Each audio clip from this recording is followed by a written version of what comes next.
Gostaria que você abrisse a palavra de Deus no primeiro livro de Samuel, capítulo 30. Essa é uma palavra de direcionamento para nós, de direção. 1 Samuel, capítulo 30. Nós vamos ler dos versos 1 ao 8.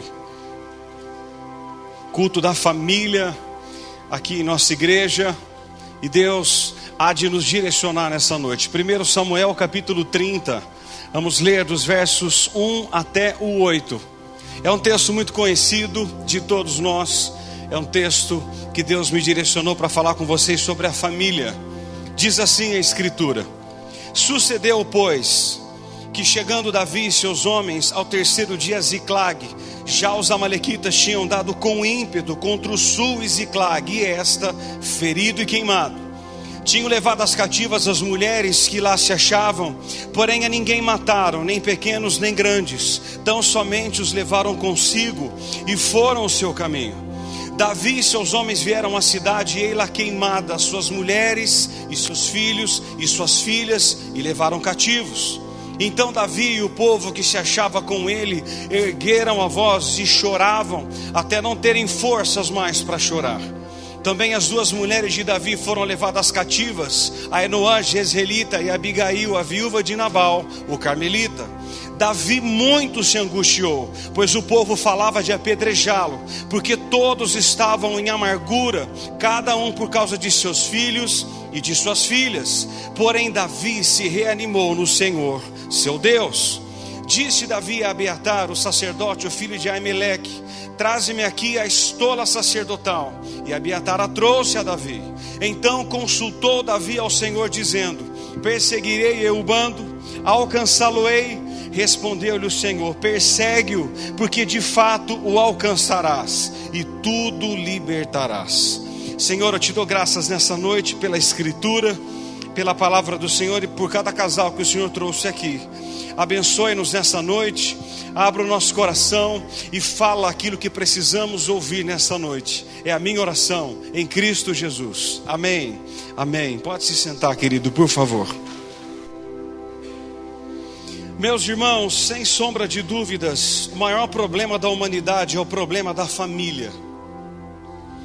Hoje há uma orquestração para derrotar a família, e eu não tenho dúvidas que a família é o nosso maior patrimônio, e ela merece o nosso maior e o nosso melhor investimento. Por quê? Porque nenhum sucesso pessoal seu vai acabar compensando o fracasso de sua família e dos seus filhos. Esse texto que acabamos de ler nos mostra que a família está debaixo de um ataque cruel e avassalador. Esse texto vai retratar para nós a batalha espiritual que a família se encontra. E eu quero trazer para vocês nessa noite quatro etapas desse texto que eu e você obrigatoriamente estamos inseridos. Todos nós que estamos aqui nessa noite. A primeira coisa que eu quero ver com vocês, com a Bíblia aberta no texto, são os alvos do inimigo. Alvos. Quando Satanás ataca os filhos de Deus, ele visa atingir 5 áreas específicas de nossa vida. E se ele atingir qualquer uma delas, ele pode nos desestabilizar por completo.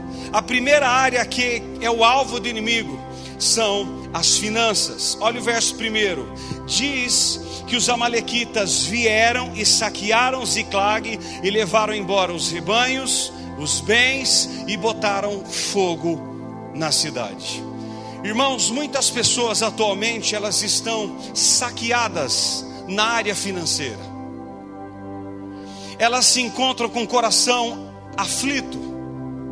Temos visto pessoas perderem de uma tocada só tudo aquilo que construíram durante toda a vida. Eles perdem, às vezes num único dia, como Jó perdeu tudo em um dia. Muitas pessoas têm sido saqueadas pelo inimigo e perdido tudo em apenas um dia. O diabo sabe que se ele nos atacar nessa área, ele vai nos atingir brutalmente e cruelmente. Então a primeira área que ele ataca em nossa vida é a vida financeira. Segundo alvo é o casamento. Porque olha o verso 3.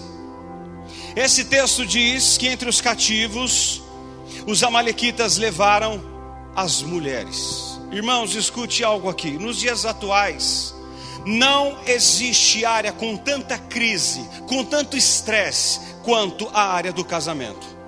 Forças hostis conspiram contra o casamento.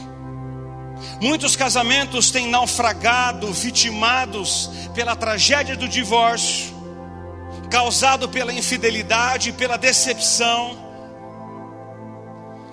e assim desestabiliza a família e os filhos. O casamento tem sido atacado.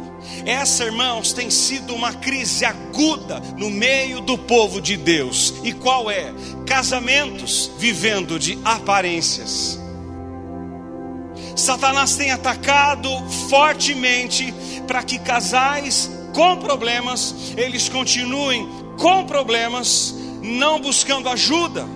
Não buscam ajuda. E alguns casamentos, infelizmente, eles têm chegado à dissolução.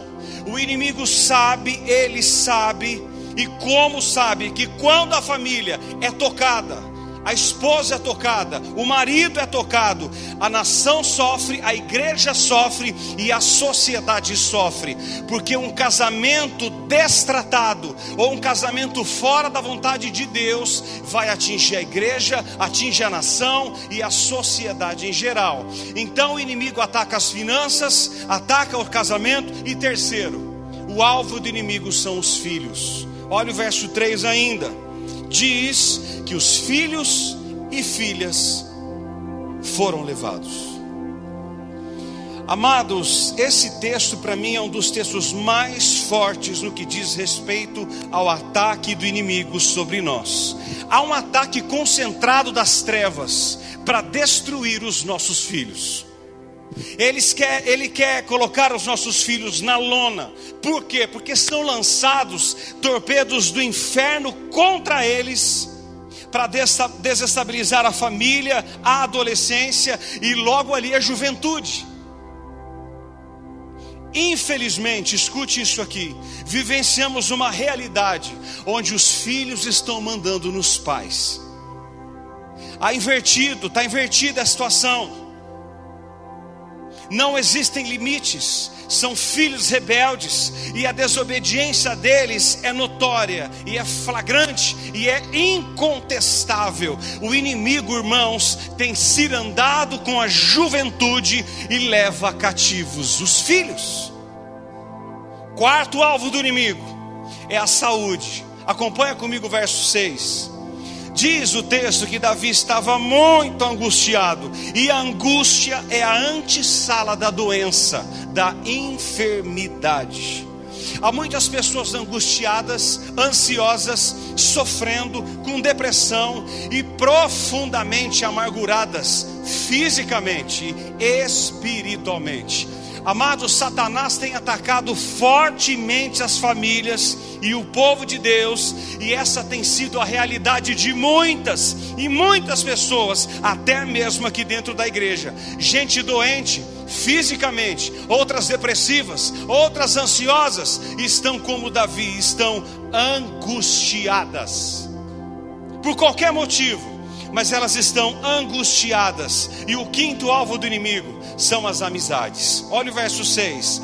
Diz que os amigos que andavam com Davi agora querem apedrejá-lo. Apedrejar Davi. Eu não sei se vocês têm percebido isso, mas isso tem acontecido.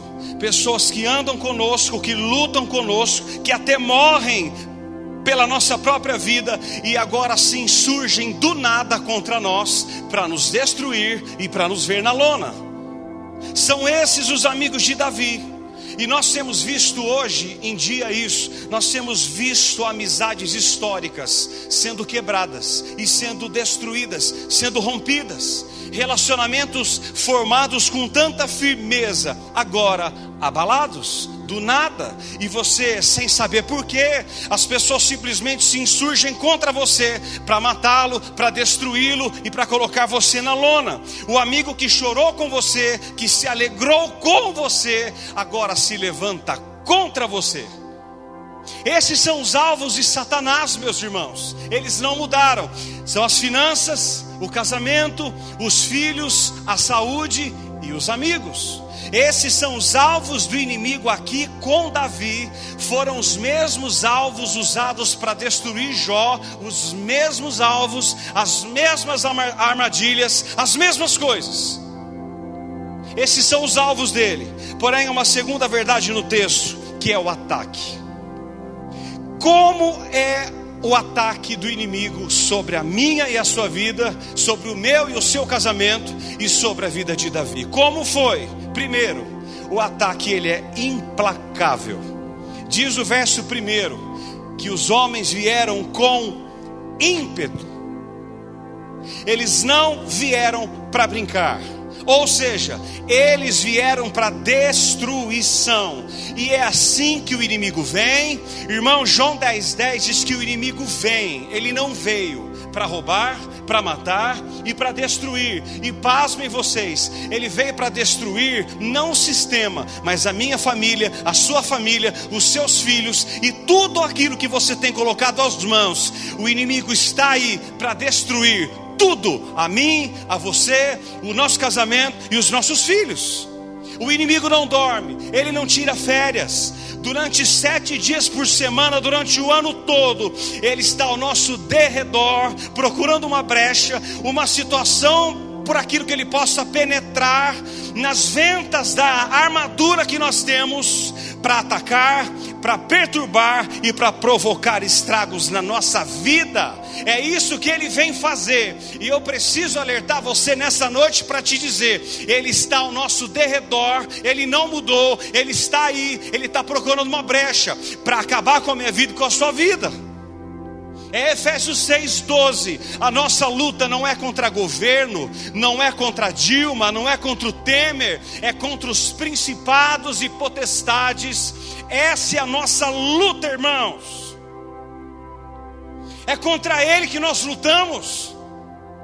E ele vem, e ele se levanta. E algumas pessoas dizem assim para mim às vezes: pastor, o demônio está furioso. Mas quando que ele não está? Há algum momento em que ele não está? Ele sempre está, irmãos. Ele procura uma brecha na minha e na sua vida para derrubar você, para matar você e para matar os seus filhos. E infelizmente, muitas famílias, mesmo dentro do povo de Deus, com semelhante abatido e com coração triste, famílias têm sido destruídas pela fúria do inimigo. Satanás tem acabado com muitos casamentos, sim Senhor, e muita gente na lona, no chão, porque ele vem, e ele vem com ímpeto contra mim, contra a sua vida. Segundo, como é o ataque dele? O ataque dele fere e machuca. O verso 1 diz: após de haver ferido e queimado. Aqui há algo interessante, que no arraial de Deus há muitas pessoas machucadas e feridas espiritualmente. Há muitas pessoas. Há algumas pessoas que nunca superaram os traumas de infância. Nunca superaram. Outras se receberam uma palavra que entrou de forma torcida na mente, tornando-as doentes, e elas vivem doentes. É claro que eles vieram não destruir estruturas e nem muralhas, mas ferir pessoas. Irmãos, quando o inimigo vem para atingir a minha e a sua vida, não é para apenas colocar sistema por terra, é para ferir a mim e a você, é para ferir a nossa vida.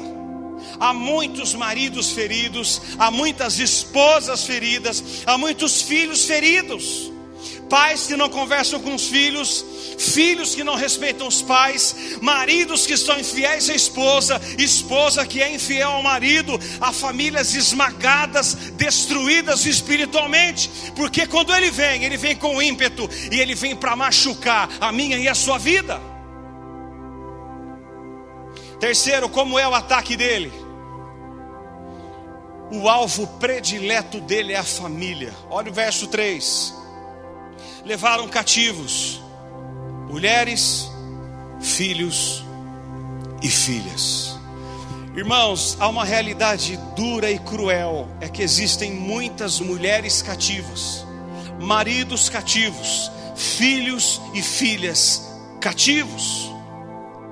Tem muito marido cativo dentro da própria igreja, tem muita esposa cativa dentro da própria igreja. E eu fico imaginando uma coisa aqui: como é que o marido tem paz sabendo que a sua esposa está nas mãos do inimigo?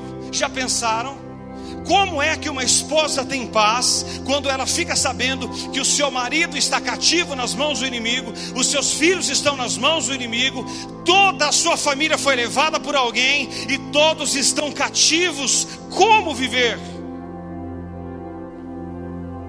Maridos cativos, ou em pornografia, ou em jogos, ou em sites, ou em coisas. Mulheres cativas. Irmãos, há muitas esposas cativas entre nós, e só você sabe qual é o seu cativeiro. Cativos, homens e mulheres, filhos e filhas cativas. Pais orando pelos filhos, porque os filhos estão cativos e eles não veem coisas acontecerem, eles se frustram e eles se fecham. Irmãos, pasmem vocês, pasmem.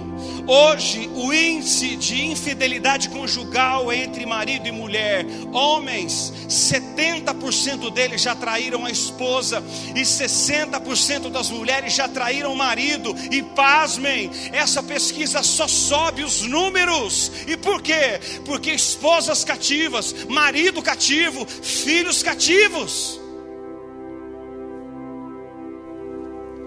Quarto lugar, como é o ataque? Diz o verso 6 que ele joga uns contra os outros. Acompanha aí comigo. Davi muito se angustiou, pois o povo falava de apedrejá-lo.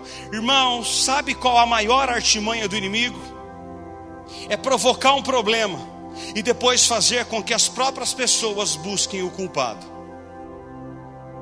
É isso que ele faz, ele não muda. É marido contra a esposa contra o marido, é líder contra líder, é pai contra filho, é filho contra pai, é nora contra sogra. Ele levanta algo e joga uns contra os outros. Ele joga a bomba e deixa explodir no meio do arraial do povo de Deus.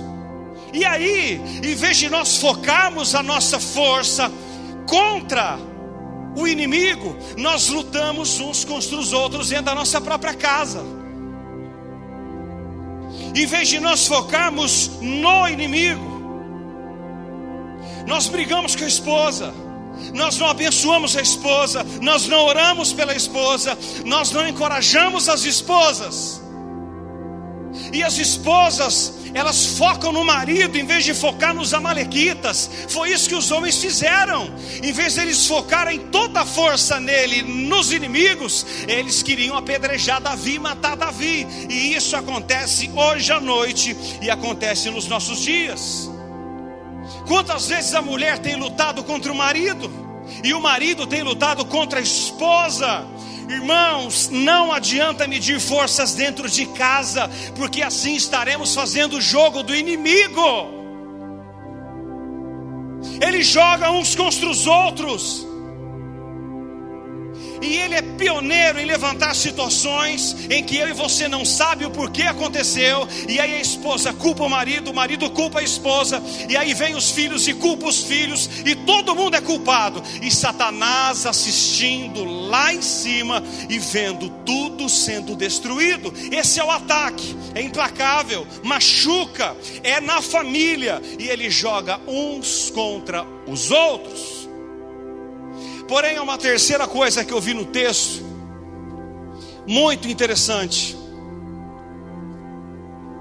que foi John Stott quem comentou isso, e eu trouxe à tona para vocês. Irmãos, os alvos, o ataque, agora pasmem, a festa no arraial do inimigo.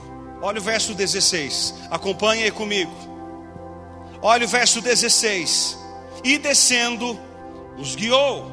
Eis que estavam espalhados sobre toda a região, comendo, bebendo e fazendo festa por todo aquele grande despojo que tomaram da terra dos filisteus e da terra de Judá. Sabe o que está acontecendo aqui?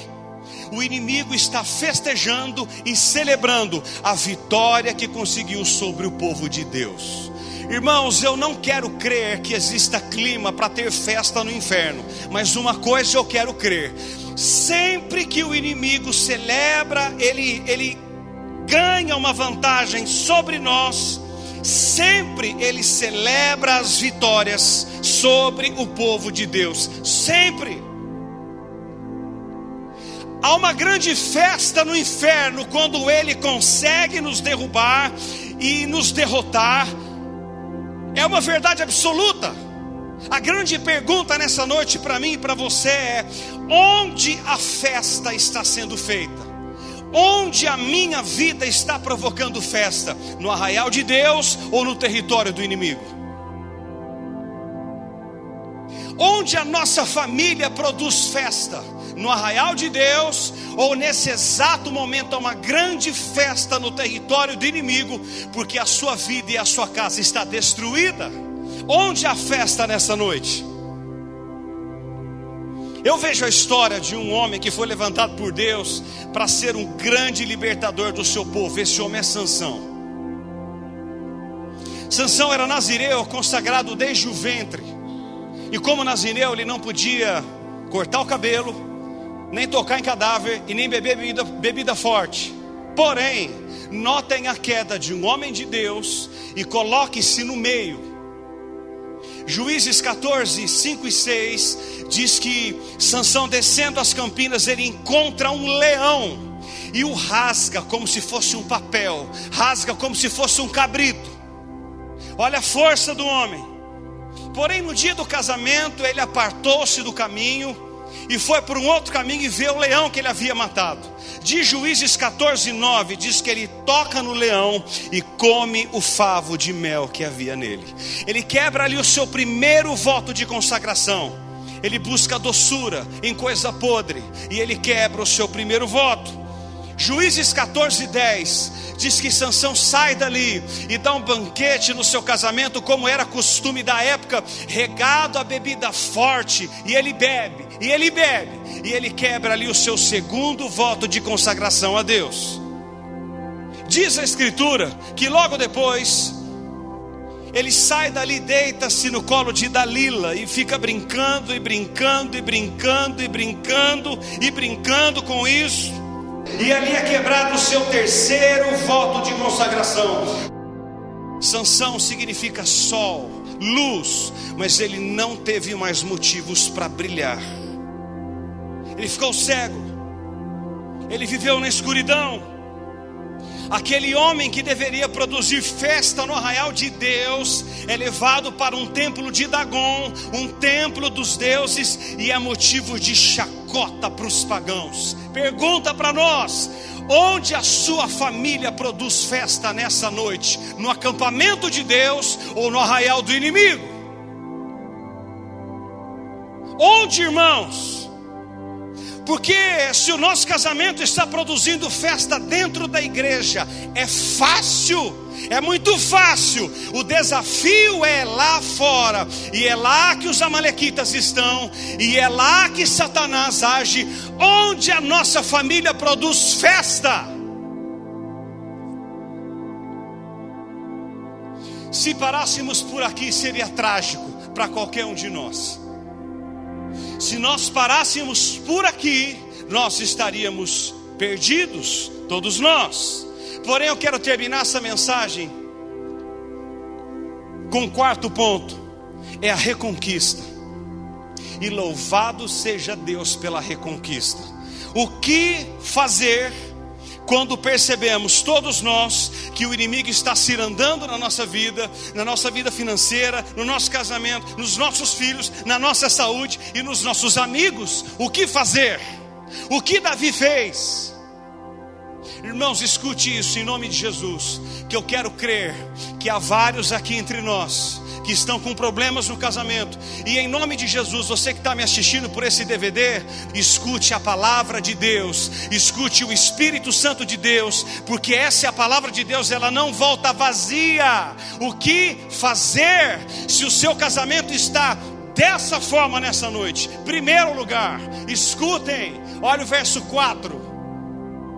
Davi chorou. Então Davi e o povo que se achava com ele ergueram a voz e choravam, até não terem mais forças para chorar. Sabe o que Davi nos ensina aqui? É que existe uma hora, irmãos, que é preciso aprender a chorar pela causa verdadeira. Há muita gente chorando diante dos melodramas da vida, mas não choram diante dos verdadeiros problemas da vida. Quem chora está dizendo que alguma coisa está errada, que eu não me conformo em ver o caos e que eu preciso reagir diante da situação, então eu choro. Há um ditado popular aí errôneo, que os homens não choram. Choram sim, homens cheios da presença de Deus choram, mais do que muitas mulheres. Davi chorou. Pergunta para nós: qual foi a última vez que você chorou pela sua vida? Qual foi a última vez que você chorou pelos seus filhos que estão perdidos e que insistem em não vir para a igreja, em ter intimidade com Deus? Qual foi a última vez que você chorou pelo seu casamento? Qual foi a última vez que eu chorei pelos filhos, pela minha vida financeira, pelos meus amigos que até ontem eram amigos? Amados, a minha oração durante a semana foi: nós precisamos pedir a Deus o dom das lágrimas, pedir um coração quebrantado a Deus, porque os nossos rostos estão enxutos demais.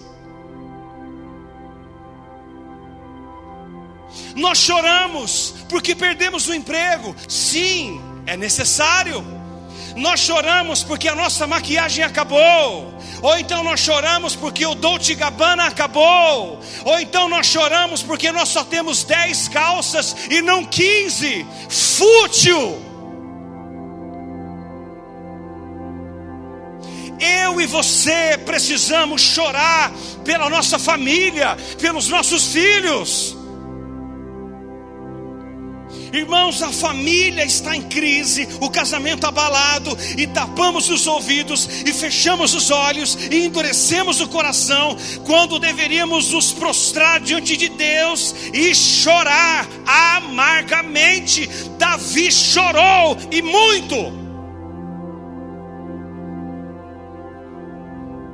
Talvez vocês pais precisam levantar-se de madrugada e chorar pelos filhos, como Jó fez em Jó 1:5. Talvez é necessário que você chore mais pelo seu marido, que insiste em não vir para Cristo. Talvez é necessário que você chore pelos seus filhos, que eles são rebeldes. Talvez.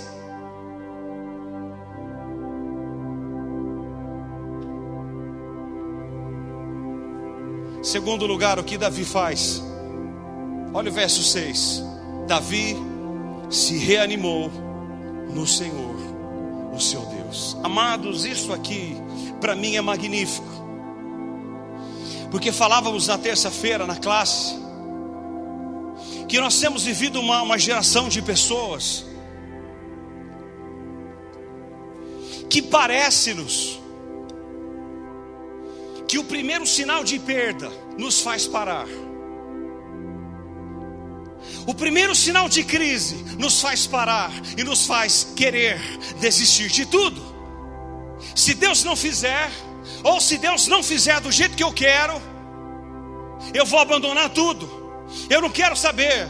Irmãos, eu queria que você entrasse aqui no texto, porque eu não estou pregando a tititi nem a caras, eu estou pregando a Escritura. Eu quero que vocês entrem no texto, porque a crise era grande. Eles haviam sido saqueados, roubados, seus bens levados, suas mulheres, filhos e filhas levados. A situação era caótica. Davi tinha tudo para parar, como nós fazemos. Mas Davi, quando tudo acabou aos seus olhos, quando Davi se encontrava no fundo do poço, ele se reanimou, não no Banco Itaú, com o empréstimo que ele conseguiu no banco para comprar outras coisas. Davi não se reanimou porque ele quitou o seu carro e financiou outra em 60 prestações, não. Davi não se reanimou porque ele trocou sua casa, que tinha 4 quartos, e essa tem 7. Ele se reanimou apesar da crise, em um único que podia trazer ânimo para Davi: no Senhor, o seu Deus. Não importa como você entrou aqui nessa noite, não importa como o seu casamento está, você precisa se reanimar no Senhor, o seu Deus, porque quando tudo estava acabado aos olhos de Davi, em Deus não havia acabado. As janelas continuam abertas, Deus é uma fonte aberta a jorrar, e Ele pode trazer novas perspectivas para nós, para o meu casamento, para os seus filhos e para o seu lar. Aleluia. Reanime-se, meu filho, em nome de Jesus. Eu tenho falado para algumas pessoas: irmãos, Deus está vivo, Ele tem todo o poder, Ele está à destra de Deus, o Pai, o Filho, o Espírito habita em nós, Ele trabalha na nossa vida, Ele tem todo o poder no céu, na terra, debaixo da terra. Ele é Deus, Ele faz e Ele transforma a nossa história hoje para amanhã, quando Ele quer. Aleluia! Vocês estão aqui, irmãos?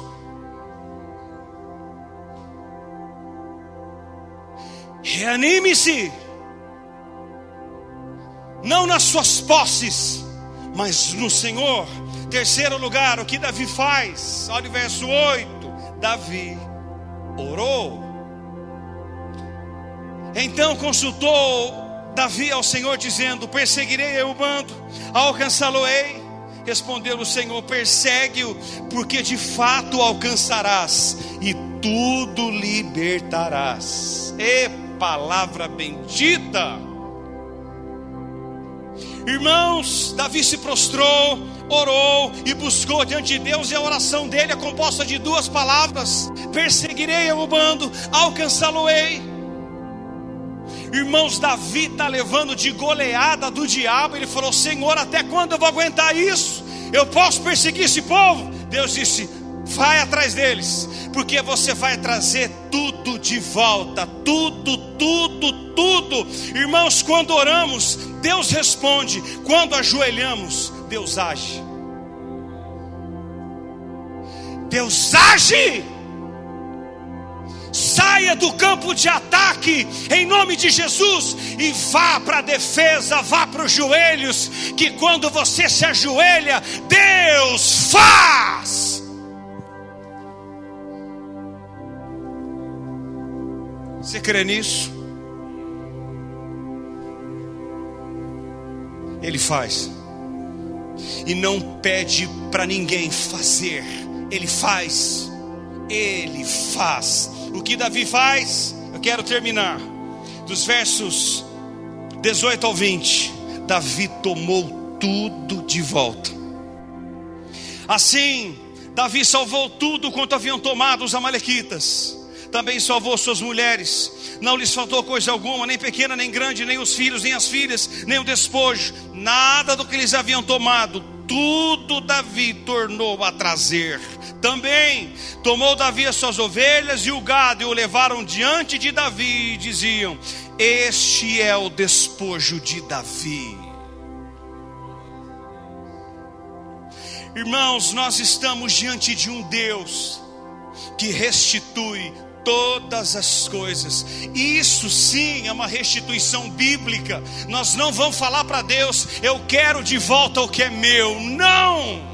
Foi uma oração feita de um homem de Deus para Deus, e disse: eu posso. Deus disse: vai, e você vai trazer tudo quanto o diabo levou, tudo você vai trazer de volta a Davi. Vai, meu filho.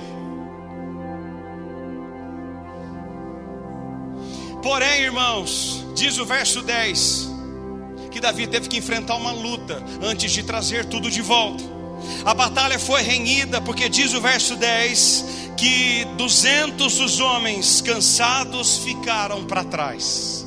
200. Porém, irmãos, se é uma palavra de Deus para nós, e receba isso para a sua vida, quem tem uma palavra de Deus que diz: vai, eu vou te dar tudo de volta, vai, meu filho, ainda que todos desistam e só você permaneça de pé, você vai trazer de volta tudo, porque é palavra de Deus para você e para mim.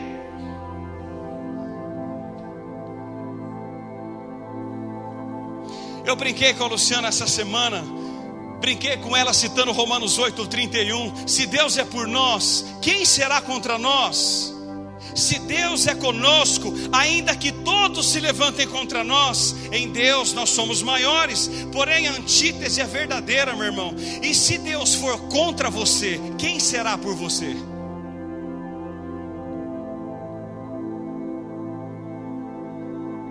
Quem será por você e por mim? Não queira andar com todos sem estar com Deus. Andar com poucos dentro da vontade de Deus é bom para mim e para você. Então quem tem promessa, ainda que você esteja caminhando e não olhe ninguém, continue, porque a palavra dele é conosco e nele nós somos maiores. Vamos orar. Você pode ficar de pé um pouquinho, por favor? Palavra bendita.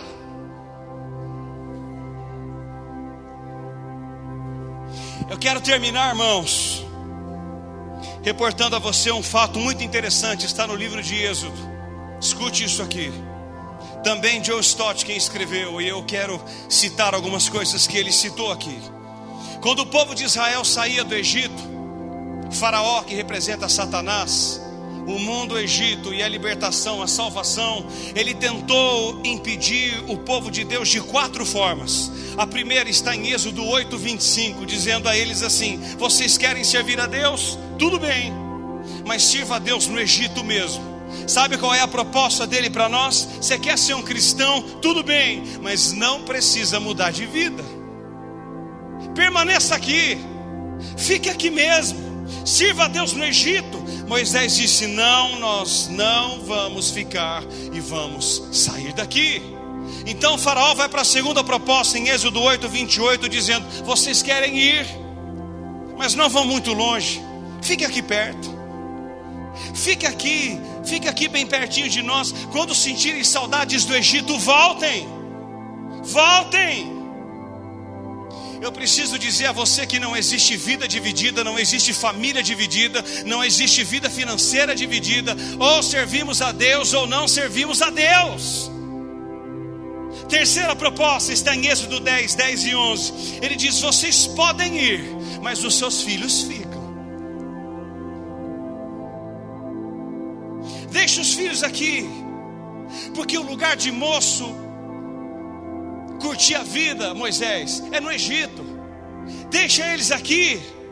Moisés disse: não, eles vão conosco, dizendo: o lugar dos meus filhos é na presença de Deus. Não vamos abrir mão dos nossos filhos, porque nós estamos mais interessados na salvação deles do que no sucesso deles. Quarto lugar e último, a quarta proposta está em Êxodo 11:24. Ele diz: vocês podem ir embora, mas os rebanhos ficam. Os rebanhos ficam. Vocês servem a Deus, mas o dinheiro de vocês fica. Olha as propostas de Satanás para nós. O dinheiro fica. Faraó quer ser o dono dos seus bens, mas Deus diz: coloque os seus bens no altar de Deus. Então Moisés diz: nenhuma unha sequer ficará no Egito. Ou seja, tudo que nós temos, tudo que nós somos, está a serviço de Deus. Tome de volta tudo que Deus lhe deu, em nome de Jesus, nessa noite. Vamos orar, irmãos. Essa é a melhor hora do culto. Eu gostaria que você fechasse os olhos.